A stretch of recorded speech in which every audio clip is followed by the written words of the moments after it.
Assalamu alaikum. Good evening, everyone. I'm Rifat Mireza, and today I'm going to talk about the SDG 17. So, starting with, what's the point of winning alone? একা জিতলে আসলে কি লাভ সেটা নিয়ে আর কি কথা বলবো। আমরা ছোট থেকেই সকলে শুনে এসেছি যে জীবনে প্রথম হও, ক্লাসে প্রথম হও, যেখানে জানো কেন প্রথম হও। তুমি আমি সবাই শুনেছি। তো এখানে কম্পিটিশনে কিন্তু জিতে আমরা শুধুমাত্র একজনই, তাই না? বাকিরা সবাই হেরে যায় কম্পিটিশনে।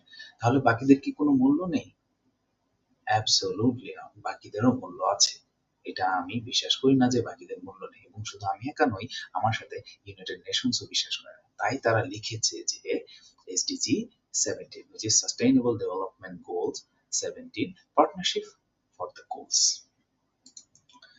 And here we're going to talk about the beginning, the real challenge, Bangladesh's story, our role or your role as a student, and how we can shift the mindset.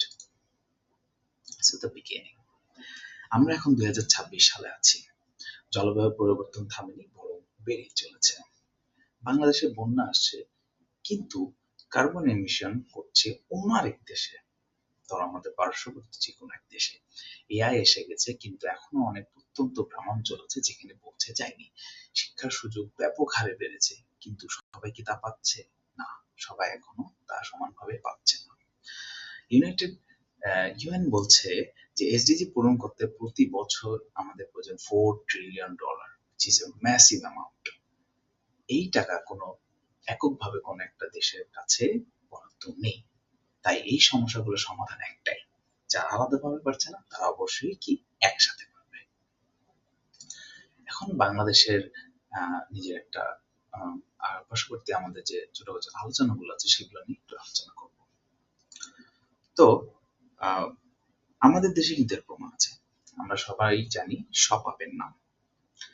তো বাংলাদেশের সবচেয়ে বড় B2B কমার্স প্ল্যাটফর্ম। দেখা যাচ্ছে যে ছোট মুদিখানা দোকানগুলোকে সরাসরি ম্যানুফ্যাকচারের সাথে কানেক্টেড করে তারা। লক্ষ লক্ষ মানুষ প্রতিদিন এই প্ল্যাটফর্মের মাধ্যমে এই নেটওয়ার্কের মাধ্যমে খাবার পায়। আর গালফে ছিল স্যারি, সৌদি আরবের সবচেয়ে বড় B2B মার্কেট প্লেস। এই কাজ কিন্তু ভিন্ন বাজারে। এই দুটো কি কম্পিট করছে? না, তারা কিন্তু তাদের মধ্যে কম্পিট করছে না। 2025 সালের এপ্রিল মাসে তারা মিলে তৈরি করেছে SIL কিউ গ্রুপ, যেখানে এসেছে $110 মিলিয়ন ফান্ডিং। এখানে 6 লক্ষেরও বেশি ব্যবসা প্রতিষ্ঠান একই প্ল্যাটফর্মে কাজ করছে। তো বাংলাদেশের একটি স্টার্টআপ আজ গালফ আর ইমার্জিং এশিয়ার সবচেয়ে বড় B2B প্ল্যাটফর্মের নেতৃত্ব দিচ্ছে। Here you can see.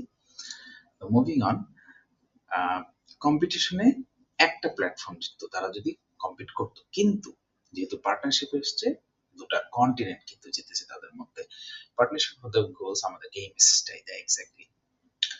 এরপর কিন্তু যেখানে পার্টনারশিপ নেই সেখানে কি হচ্ছে?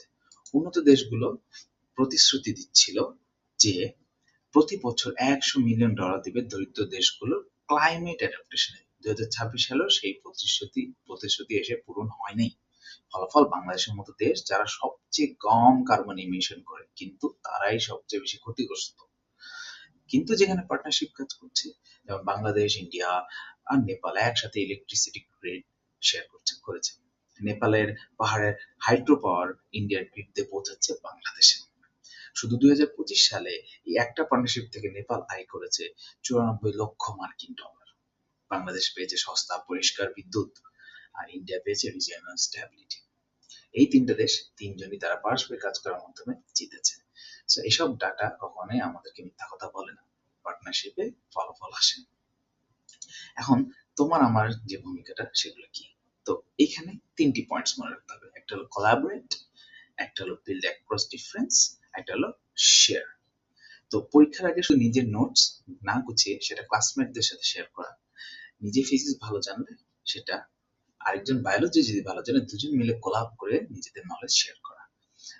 দেখা যাচ্ছে বিল্ড অ্যাক্রস ডিফারেন্স, তোমার মতো ভাবে দেখা যাচ্ছে যে অনেকের সাথে কথা বলে না, ভিন্ন স্কুলের, ভিন্ন জেলার, ভিন্ন ব্যাকগ্রাউন্ডের কাউকে খোঁজো। সেরা আইডিয়া সেখানে আসে যেখানে ভিন্ন ভিন্ন দৃষ্টি ধাক্কা খায়, এবং অলওয়েজ শেয়ার করার মাধ্যমে আমরা এটাকে আরো বাড়িয়ে তুলতে পারি। এবং আমাদের যে as you can see partnership says multiplied, তো আমাদের যে চিন্তাটা এটা বদলাতে হবে যে কম্পিটিশন বলে আইডিয়া প্রোটেক্ট করো, পার্টনারশিপ বলে আইডিয়া মাল্টিপ্লাই করো। ইতিহাস বারবার প্রমাণ করেছে যে মাল্টিপ্লাইড আইডিয়া সবসময় প্রোটেক্টেড আইডিয়াকে হার মানায়। লিনাক্স, যেটা হাজারো ভলেন্টিয়ার মিলে বানানো হয়েছে এবং পৃথিবীর বর্তমানে 96% সার্ভার তাদের উপরে বেস করে চলে। ইন্টারনেট কোন একটা নিছক একক কোম্পানি বানায়নি, সবাই মিলে শেয়ার প্রোটোকল তৈরি করেছে। সো ওপেননেস অলওয়েজ জেতে, পার্টনারশিপ স্কেল করে, কোলাবোরেশন কম্পাউন্ড হয়। এটা কোন একটা আইডিয়ালিজম না, এটা একটা প্রোগ্রেসিভ এবং আসল মেকানিক্সের অন্তর্ভুক্ত। সো শেষে এটাই বলতে চাই যে এসডিজি 17 ইউএন লিস্টে সবার শেষে আছে, এটার একটা গুরুত্বপূর্ণ কারণ রয়েছে, কারণ এটাই সবগুলোর ভিত্তি। দারিদ্র মুক্তি, শিক্ষা, জলবায়ু সুরক্ষা, যতগুলো এর ওপরের গল্পগুলো সবগুলো কোনোটাই পূরণ হবে না যদি না লাস্টে এসে আমি পার্টনারশিপের মাধ্যমে সবগুলো সমাধান করার চেষ্টা করি। আর তাই সেই একসাথেই শুরু হয়, তোমার থেকে, আমার থেকে এবং আমাদের থেকে। Thank you everyone for listening to me.